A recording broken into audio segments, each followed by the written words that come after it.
आपके घर आंगन से, आपके अपनों का हाल, गांव की बातें, शहर के हाल।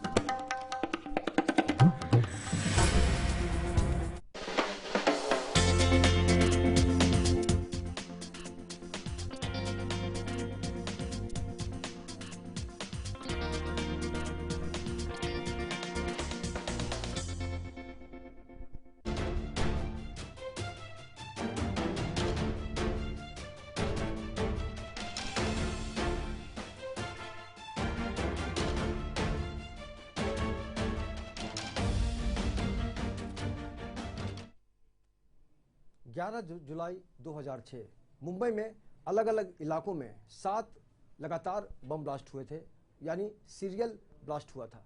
कहा जा सकता है कि इस ब्लास्ट के बाद 189 मासूम लोगों की जान चली गई थी और 800 से ज़्यादा लोग घायल हो गए थे। लेकिन 9 साल बाद जो इंसाफ आया है, आज उसी पर बात करने की बारी है। तो कहा जा सकता है कि 7/11 को लेकर जो इंसाफ की बात है वो किस तरह की है। तो वाकई आज हम बात करेंगे 7/11 के इंसाफ पर।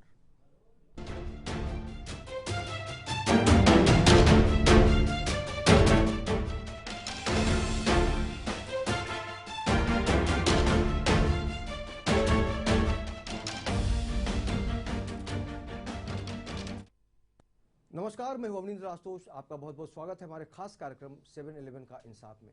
जिस तरह से आज से 9 साल पहले मुंबई के लोकल ट्रेनों में धमाके हुए थे, खासकर अगर हम फर्स्ट क्लास की बात करें, फर्स्ट क्लास कंपार्टमेंट था और वेस्टर्न एक्सप्रेस, वेस्टर्न रेलवे के उन ट्रेनों को निशाना बनाया गया था जिसमें मुंबई के उन लोगों का सफ़र होता है जो थोड़े संभ्रांत कहे जाते हैं, क्योंकि एक मान्यता है कि अगर आप सेकंड क्लास में चलते हैं या फिर फर्स्ट क्लास में चलते हैं तो उससे आपकी आर्थिक स्थिति का थोड़ा बहुत पता चलता है। तो जिस तरह से आतंकवादियों ने टारगेट बनाया था उन लोगों को जो फर्स्ट क्लास में घूमते हैं, उनकी मौत हो गई थी। 189 की संख्या में मौत हो गई थी और कहा जा सकता है कि वाकई अगर हम सुरक्षा को लेकर बात करें या फिर उनकी ज़िंदगी को लेकर बात करें तो मुंबईकर कभी भी रुकते नहीं हैं, थकते नहीं हैं और हर किसी का एक मकसद होता है कि मुंबई के विकास में अपना अपना योगदान दें। लेकिन 9 साल के बाद आज फैसला आ गया है कि 5 लोगों को फांसी की सज़ा सुनाई गई है, 7 लोगों को उम्र कैद की सज़ा सुनाई गई है। और इस चर्चा में हमारे साथ हमारे खास मेहमान शामिल होंगे। शादाब पटेल साहब समाजसेवी हैं, NGO से जुड़े हुए हैं, अलग अलग क्षेत्रों में काम करते हैं। शादाब साहब, आपका बहुत बहुत स्वागत है।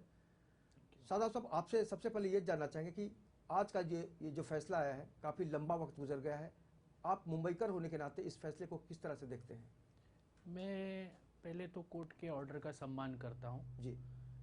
हर एक इंसान को कोर्ट के ऑर्डर का सम्मान करना चाहिए। We live in a constitutional forum. जो हाई कोर्ट का, जो सेशंस कोर्ट का फैसला है उम्र कैद का और सज़ाए मौत का, मैं ये कहना चाहूँगा कि ये जो इंसिडेंट हुआ है ये काफ़ी टाइम के बाद हुआ है जी। इसके पहले बहुत सारे एक्ट ऑफ टेररिज्म हुए, राइट्स हुई, 92-93 की राइट्स हुई जी।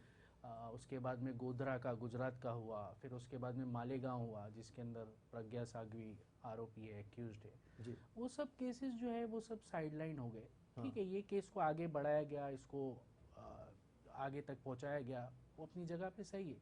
लेकिन जो जूने केसेस हैं जो बहुत पहले से चले आ रहे हैं उनको क्यों कोल्ड स्टोरेज में रखा गया है? श्री कृष्णा रिपोर्ट को क्यों इम्प्लीमेंट नहीं किया गया है? जी। आज अगर श्री कृष्णा रिपोर्ट इम्प्लीमेंट हो जाएगी तो जितने गद्दी नशीन लोग हैं वो सबके सवाल उठ जाएंगे उनकी कुर्सियों के ऊपर। इसीलिए उस चीज़ों को साइडलाइन किया गया है। एंड रिगार्डिंग कैपिटल पनिशमेंट, मेरा ऐसा मानना है कि बहुत सारे देश हैं दुनिया के अंदर जिन्होंने कैपिटल पनिशमेंट को खारिज किया है। बहुत से देशों का ऐसा, डेवलप्ड देशों का ऐसा सोचना है कि भाई आदमी ने गलत किया है, उसने गलत किया है, बहुत गलत किया है, act of terrorism has got no religion, वो अपनी जगह के ऊपर बात सही है। आदमी को सुधरने का एक मौका दिया जाए, आदमी को अपनी ज़िंदगी में वापस जाने का मौका दिया जाए। उसने गलत किया, उसको सज़ा दे दो। हर एक स्टेट गवर्नमेंट के अंदर इतने सारे फ्लॉज है, इतनी सारी प्रॉब्लम्स है, कोई भी स्टेट गवर्नमेंट क्लियरली नहीं चलती, ना कि गवर्नमेंट ऑफ इंडिया क्लियर, सबके अंदर फ्लॉज है, कुछ ना कुछ, किधर ना किधर कोई ना कोई चीज़ गलत हो ही रही है जी। इसका ये मतलब है कि अपन लोग स्टेट गवर्नमेंट को खारिज कर देते हैं, अपन यूनियन ऑफ गवर्नमेंट को बोलते हैं कि नहीं सही है। ऐसा नहीं होता है। We give them a chance, debate होती है, opposition leader of the opposition होते हैं, इस तरीके से हाउस चलता है, उसको रेक्टिफाई किया जाता है। इसी तरीके से इसको भी रेक्टिफाई किया जाना चाहिए, आदमी को एक मौका देना चाहिए कि वो आदमी सुधर पाए। लेकिन अगर हम सुप्रीम कोर्ट की बात करें तो सुप्रीम कोर्ट ने कहा है कि जब मसला बहुत ही गंभीर हो तब फांसी की सज़ा को बरकरार रखनी चाहिए। क्या आपको लगता है कि वाकई अब इस पर भी पुनर्विचार की ज़रूरत है, ऐसा आप चाह रहे हैं?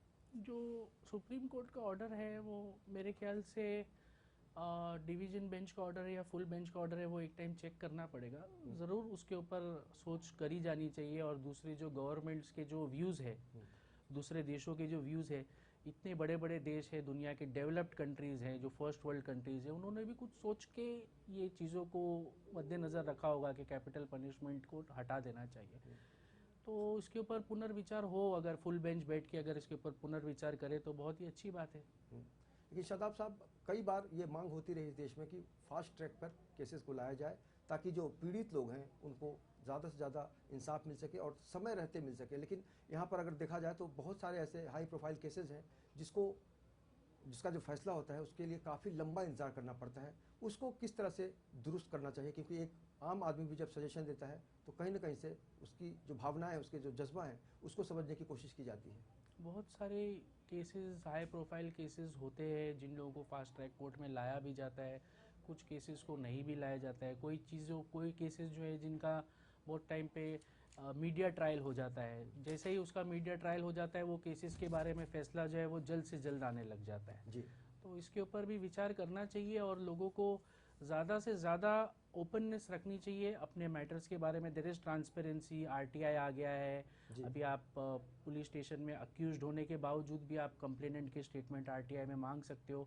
ट्रांसपेरेंसी आ गई है, बहुत सारी चीज़ों में चीज़ें जो है वो तरीके से गुजर रही है, फास्ट गुजर रही हैं। पीआईएल जो हो रही हैं, गवर्नमेंट के अंदर जो फ्लॉज हैं उसको रेक्टिफाई किया जा रहा है पीआईएल के थ्रू।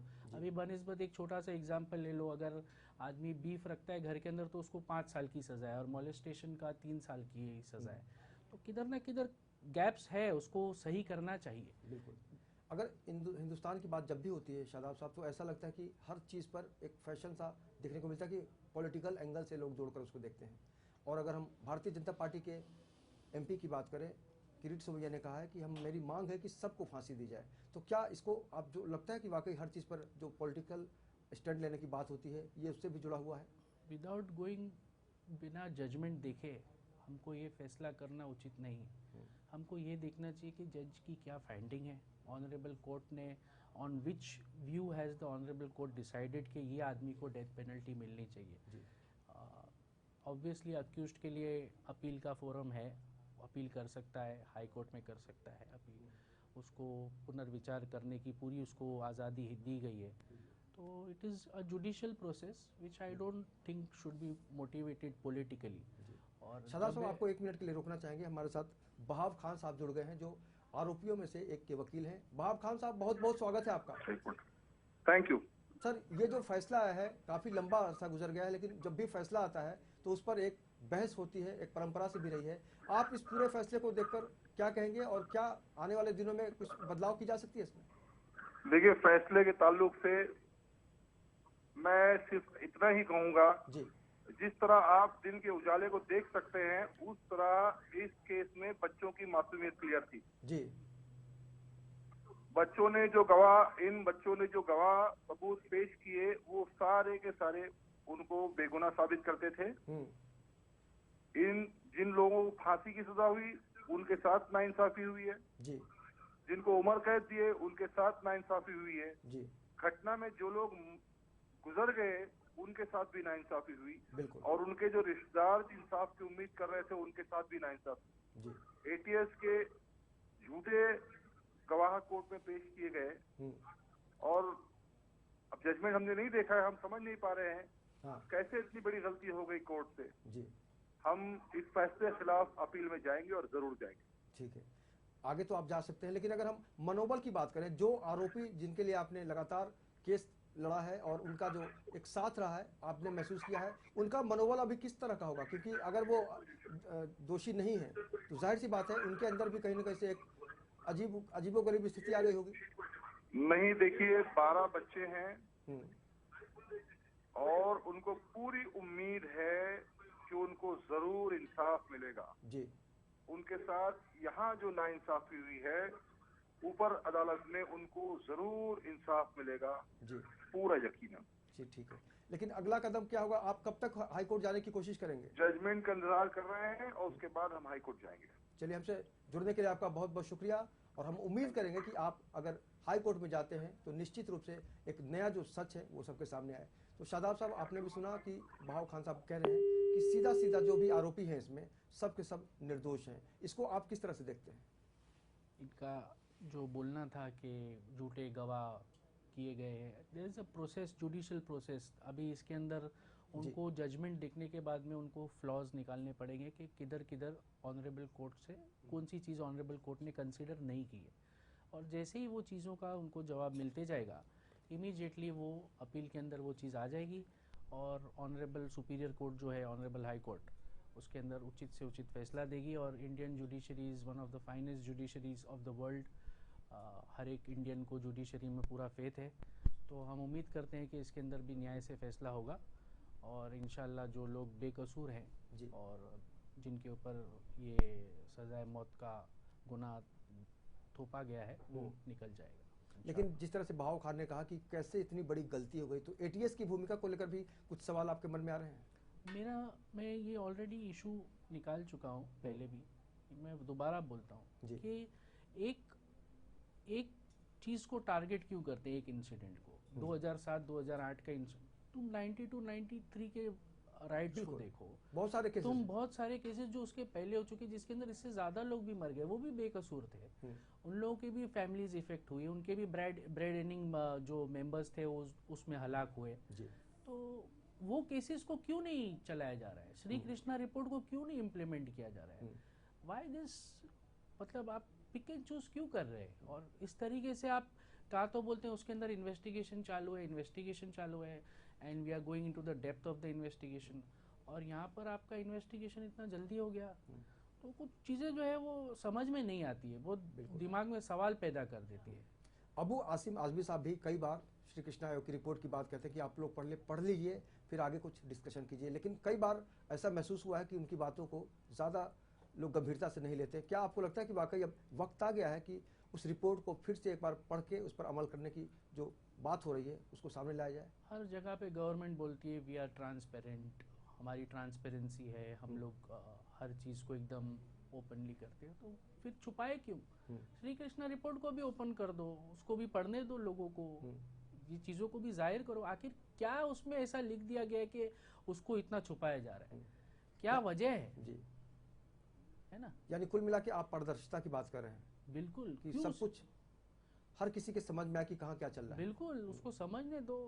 कुछ चीज़ों को आप कर्टेल कर देते हो, जो चीज़ें आपको दिखानी है उसको दिखा देते हो। ऐसा क्यों? ये चीज़ों को भी दिखाओ। क्यों? क्योंकि इसके अंदर बड़े बड़े नाम शामिल हैं, आप इसको छुपा देंगे, ये बात तो सही नहीं है। शादाब पटेल साहब, आप एनजीओ चलाते हैं, आप लोगों से डायरेक्ट मिलते जुलते हैं, लेकिन अगर हम इन घटनाओं को देखें, जिस तरह से आतंकवाद का जो खतरा है मुंबई के ऊपर या हिंदुस्तान के ऊपर, तो मुंबई में बहुत बड़ी बड़ी घटनाएं होती रहती हैं समय समय पर, आपने देखा है। आम आदमी की सुरक्षा को लेकर क्या सवाल है आपके मन में, ये भी हम जानना चाहेंगे। ये बात तो है कि मुंबईगर की कभी भी जो जीवन है वो जी, सेफ नहीं रह पाया है, कभी क्या हो जाता है, कभी क्या हो जाता है, लेकिन एक मुंबईकर का जज्बा है, वो दूसरे दिन फिर सुबह में उठता है, फिर वैसे ही काम पे चले जाता है। ये एक एनर्जी लेवल है जो हमेशा मैंने देखा है मुंबईकरों में। लेकिन जो गुज़िस्ता सालों में जो सिक्योरिटी मेजर्स लिए गए हैं, कुछ हद तक मैं समझता हूँ सक्षम मेजर्स लिए गए, CCTVs लगाए गए हैं, बहुत सी जगहों पे चेकिंग बढ़ गई है, तो कहाँ ना कहाँ सरकार इस तरीके में, इस दिशा में जा रही है। सरकारी दावे अपनी जगह है, लेकिन आम आदमी के मन में जो खौफ है वो अब तक बरकरार है। क्या आपको नहीं लगता कि आम आदमी के दिल के अंदर तो ये बात सवाल तो रहेगा ही कि भाई सुबह में मैं घर से जा रहा हूँ, मैं शाम को पहुँचता हूँ कि नहीं पहुँचता हूँ? आदमी ये सवाल तो दिमाग के अंदर आता ही है, क्योंकि कभी कुछ भी हो जाता है, कभी ब्लास्ट हो जाते हैं, कभी पानी भर जाता है, पानी भरने की वजह से सीवरेज लेकिन मुंबई का रुकते नहीं किसी भी हाल में। और हमारे शादाब साहब, हमारे रिपोर्टर जुड़ गए हमारे साथ, प्रदीप शर्मा, जो लगातार इस पर ध्यान रखे होते हैं। प्रदीप, पूरा जो फैसला सामने आया है उसको लेकर अभी किस तरह का वातावरण है? अगर हम आरोपियों की बात करें तो उनके वकील ने कहा है कि हम हाई कोर्ट में जाएंगे, कुल मिलाकर उनके अंदर असंतुष्टि है। लेकिन अगर हम विक्टिम्स की बात करें, जो पीड़ित लोग हैं, उनके परिजनों से अगर आपकी बातचीत हुई तो उनका क्या कहना है, ये बताइए। बिल्कुल, देखिए आशुतोष जी बताना चाहेंगे कि ये जो मामला है करीब 9 साल बाद एक अहम फैसला आया है, जिसमें ट्रेन सीरियल ब्लास्ट के 12 आरोपी में से 5 आरोपियों को जो है फांसी की सजा सुनाई गई और 7 को उम्र कैद की सजा सुनाई गई। हालांकि इस फैसले की अगर हम बात करते हैं तो काफी टाइम बाद आया, कहीं ना कहीं देर आया लेकिन दुरुस्त आया। ये कहावत बिल्कुल सटीक बैठती है आशुतोष जी। जो परिजन है, जो पीड़ित परिजन है, उनका सब कहना उनकी आत्मा को जरूर कहीं ना कहीं शांति मिलेगा, क्योंकि जब ये हादसा हुआ था उस दौरान करीब 180 के करीब लोग मारे गए थे और काफी लोग घायल हुए थे। उनके परिजनों में इस बात की कहीं ना कहीं जो है एक फैसला जिस सबकी निगाहें टिकी हुई थी कि आखिर इस पर इंसाफ कब होगा, और देर से ही दुरुस्त से ही आज लेकिन इंसाफ हो गया और आरोपियों को जो है सजा मुंबई की मकोका कोर्ट ने सुना दिया है। अब उनके जो वकील है उनका साबित करना हम आगे हाई कोर्ट जाएंगे, लेकिन कहीं ना कहीं आज जो आरोपी जो पीड़ित लोग हैं उनके परिजनों को कहीं ना कहीं थोड़ा सा सुकून जरूर मिला होगा आशुतोष जी।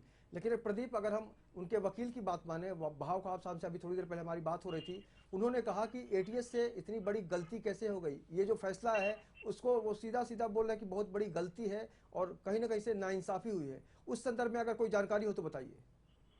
देखिए आशुतोष जी, ऐसा अगर बात की जाए तो इसके पहले क्यों नहीं रखा गया, क्योंकि अगर हम इस मामले की बात करें तो इस मामले पर जो ये जजमेंट था वो 23 तारीख को सुनाया जाना था, लेकिन 23 तारीख से समय बढ़ा दी गई थी और 30 तारीख रखा गया था। इस बीच इनके वकीलों ने क्या कुछ दलीलें कोर्ट के सामने रखी जो आज कह रहे हैं कि एक बहुत बड़ा मिसिंग, तो ये चीजें उन्होंने कोर्ट में रखी, कोर्ट में क्यों नहीं मांग की, ये एक अहम सवाल है। और अब ये जो मामला है, जो भी उनकी दलीलें हैं वो हाई कोर्ट में रख सकते हैं, क्योंकि उनके पास हाई कोर्ट जाने का पूरा अधिकार है। अब लेकिन कहीं ना कहीं ये जो फैसला है एक अहम फैसला है और इस फैसले को लेकर सभी लोगों की निगाहें टिकी हुई थी। आज जो एक अहम फैसला आया है उसमें कहीं ना कहीं एक बड़ा फैसला कहा जा सकता है, क्योंकि इसमें सीरियल ब्लास्ट का जो पूरा मामला था ट्रेन में वो 11/7 का, यानी साफ तौर से लोगों को एक जरूर कहीं ना कहीं लोगों को शांति मिली, क्योंकि जो इनके परिवार से जिनके घर के लोग चले गए थे उनको कहीं ना कहीं उनकी आत्माओं को शांति मिली। उन्होंने इस फैसले पे कहीं ना कहीं खुशी जाहिर की है।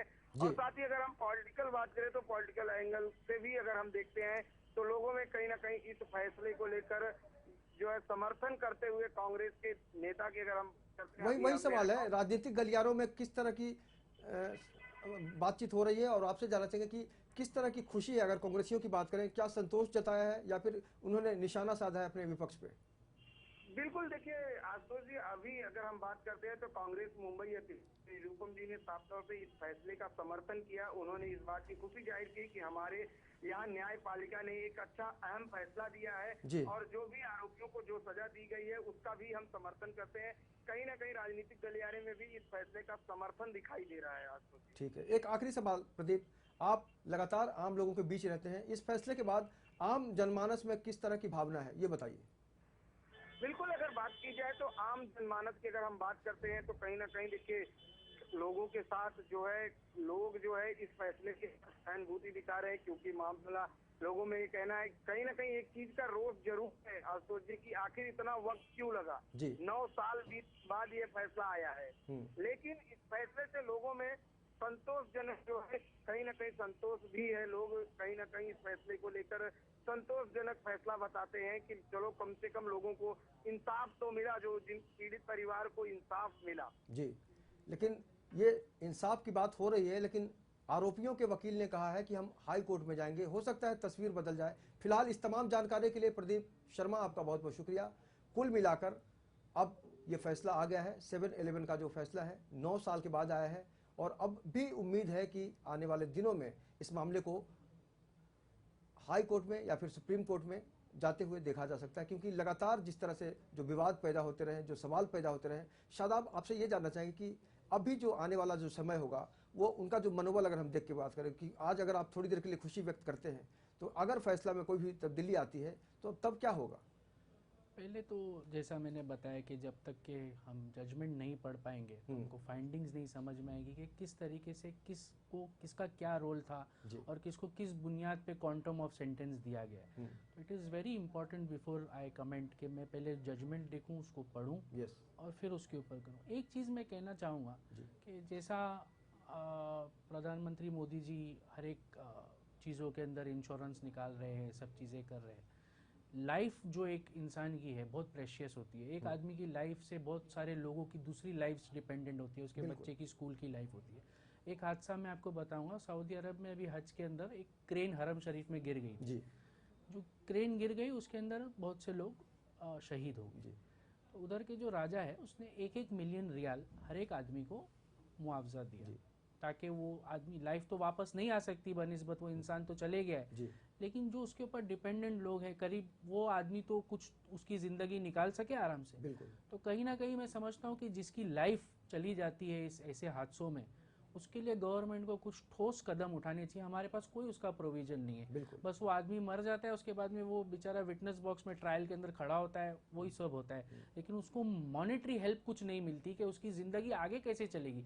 जो आदमी उसका ये एक्ट ऑफ टेररिज्म में मर गया है, चले गया है ऊपर, जो ब्रेड अर्निंग मेंबर था, उसका गैप कौन फिल करेगा? उसका गैप पैसा फिल कर सकता है कुछ हद तक, तो पैसा उसको जब तक आंसू है, दुख का जो आंसू होता है, दुख का जो सैलाब उमड़ता है, तब तक ही साथ नजर आता है, जब तक ये आंसू दिखता है। लेकिन आंसू सूखने के बाद शादाब, हमने अक्सर देखा है कि लोग अपनी अपनी दुनिया में बिजी हो जाते हैं, और जो पीड़ित का जो परिजन होता है वो इफेक्ट हो जाता है, बहुत ज्यादा इफेक्टिव हो जाता है, और उसका जो दुख है वो खत्म नहीं होता। उस दुख को खत्म करने की दिशा में क्या हम कुछ नया कदम तय कर सकते हैं? बिल्कुल, अगर गवर्नमेंट उसको मॉनेटरी हेल्प दे, उसको मुआवजा दे, उसको कॉम्पेंसेशन दे, क्यों नहीं एक भारतीय नागरिक कॉम्पेंसेशन का हकदार है। जब सऊदी अरब उसके नेशनल को छोड़ के, जो वहाँ पर दूसरे देशों के लोग जो गुजर गए थे, जो इंडियंस थे, पाकिस्तानी थे, बांग्लादेशी थे, इंडोनेशियन थे, जो दूसरे नेशनलिटी के लोग थे, उसको मुआवजा जब सऊदी अरब दे सकता है, तो हम हमारे भारतीय नागरिक को क्यों नहीं दे सकते? बिल्कुल।